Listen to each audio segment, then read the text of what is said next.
well done to Pat. But as I say, 6 for 52 overnight. A few scary moments, but thanks to the batting of Matty Withers, only 13 or 14 years old. He batted with a lot of sensibility and scored 29.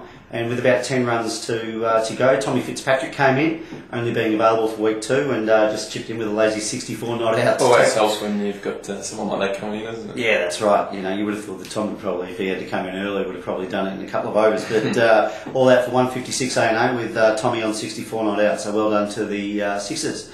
And in the sevens, our one-day grade, we're all out for 118 against Elwood on Sunday, with Michael Canty top scoring with 42. Unfortunately, we're all out for 118, and the opposition, Elwood, scoring for 5 for 130 with about 10 overs to spare. So how'd Stone go? Adam Stone made his comeback game for the season, and he paddle pulled a single for one off his first ball, but then went for another big shot, and unfortunately that was the end of his day. So, but I must say, Adam Stone in his first over took a wicket with his first ball, and took another wicket later in that over to finish with 2 for 8.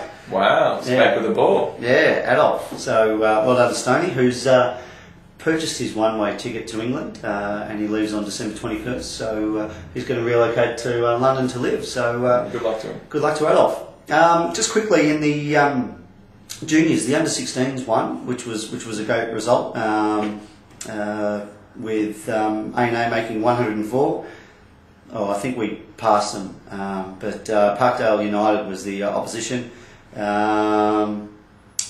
Moving on to the 14s, the 14s lost unfortunately, and the under-12s unfortunately lost as well, with 120 not being enough, and Brighton Union passing us 9 for 132.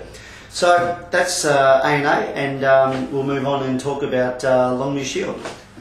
We'll keep on going because I know we've gone over 10 minutes, so anyway, I'll do some creative editing later on. But yeah, going back to Longmere Shield, as we mentioned, A&A making a win against West Bentley to be 2-1. That puts us equal first based on percentage. I think we're actually 7th on the ladder. So quite a few teams that are 2-1. Omega 166 were chasing East Sandy's 203. Not enough, unfortunately. Tim Mullane made 65 for Omega, and Lukey Dallas, from what I believe, wasn't bowling too well, and was only given a final over, got a wicket, and then continued on to take 5 for 50. I think they were 1 for 100 at one stage, so Omega would be actually kicking themselves that they've let that opportunity go against East Sandy. But yeah, Luke Dallas 5 for 50. He's taken a few wickets this year. He has. He's always known to break up some partnerships in the middle part of the innings.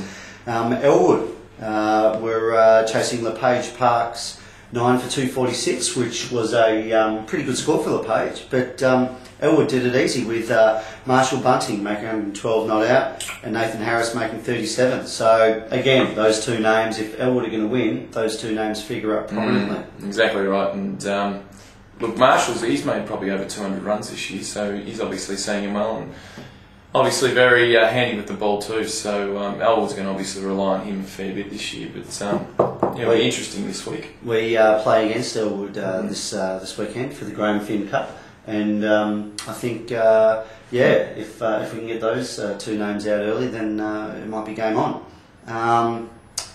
Washington Park lost to Carnegie South. Carnegie South made 181 in week 1, and Washington Park should have been confident chasing that, but they were all out for 115. That's pretty bad. I said it when we played them.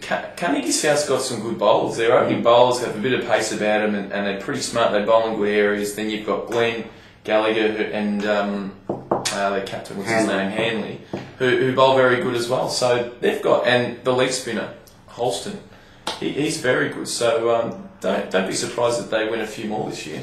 Yeah, well, Glennie Gallagher finished with 3 for 13 and Florence 3 for 23. So well done to Carnegie South. I think they're 5th or 6th on the ladder with a 2-1 record. So yeah, they're slowly building their way up into I guess the upper half of the Longmere ladder in, I think, their 3rd season in Longmere Shield.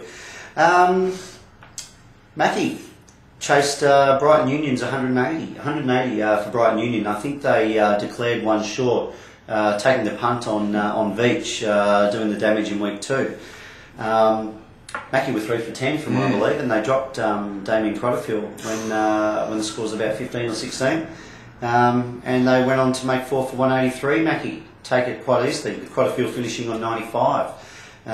Craig Park finished on 74, not out as well at the end there. So well done to Mackie on that one. Look, they've done the hard yards. I think they've played 3 of the top 4 teams last year. They've beaten 2 of them. They lost against West Bentley round 1, but they've beaten East Sandy and Brighton Union. So, geez, they're well placed because they're doing the hard yards early, and obviously there's a lot of teams below them that generally they beat during the year. So you could pencil them in. Well, top 4. Well, the top 2 teams that we were talking about as who to beat, being East Sandy and Brighton Union, they've just knocked them off in the past 2 games, and people were thinking that Mackie might start dropping off after missing out on the finals last year and losing Ashley Bott.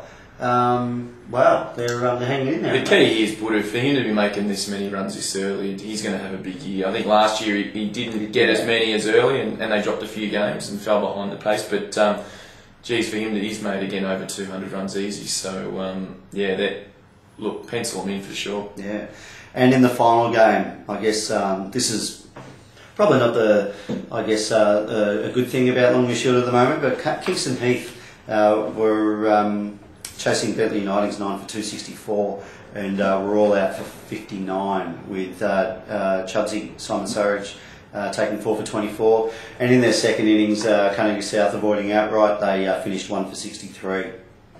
Yeah, well, what can you say? It's a big step from Longmeadow to Longmeadow Shield. I guess in Kingston Heath's defence, they needed to have a full strength side from their Woolno Shield side to be competitive in Longmeadow Shield, and from what I've been told, they've lost 2 players. One's gone to Paran, their leg spinner, who was very good for them last year, and one of their middle order bats, who was quite punishing in the latter overs of games last season in Woolno Shield. He's had a knee reconstruction, so losing 2 vital cogs in a side that needed to be at full strength to hang in there in that first season Longmeadow Shield, it's not looking good for them at the moment. Yeah, but that happens though. Like, we've obviously lost players, other clubs lose players, but it's all about your depth at the club. And look, they can only improve. Simple as that. They can only improve. So that's right. But Bentley United, they really clean up these sort of lower clubs too, especially Cheeks. Yeah, he always takes big wickets against these. Chubsy, sorry. Yeah. Yeah, so that's Longmeadow Shield. As we said, after 3 rounds, we've got about 9 or 10 sides on 2 and 1, and I guess round 4 we'll start to sift through the sides that are up for it or not. 3 and 1 would be a great start if we can get there, but if we lose, then we're going to be well behind, because other clubs will be on 3 and 1. It's gonna log up. But look, I want to get back to the 5 for Kane. Oh, yeah. Well, as I say, it's been a long time coming, so it's nice to first 5 in Longy. Yeah, that's right. Actually, even when we were in Woolno Shield, my bags for the ones were 4s and 3s. Oh, really? So first 5 for the first 11. Okay, very good. Yeah, so look, you obviously bowled very well. So, and even speaking to the guys afterwards, they said that it was very, very good bowling, and it was good to sit at first slip and actually watch it unfold, because we needed someone obviously to take a big bag, and that's what we got. It was very good. Yeah, well, I guess with Andy struggling at the moment, and hopefully we can see him back at his best, because if we're in the mix at finals time and he's at his best, then I think that's just a bonus. I think if you look at the results, spinners always take wickets in our competition for some reason. And so I don't know if clubs just aren't accustomed to the spin bowling, but it's always good to have 2 spin bowlers up your sleeve for sure. Yeah. So look, hopefully the form can continue, and we can contribute to getting our way into the finals. So good luck to everyone in round 4, and hopefully A&A can have some more success this weekend. Thank you. Cheers.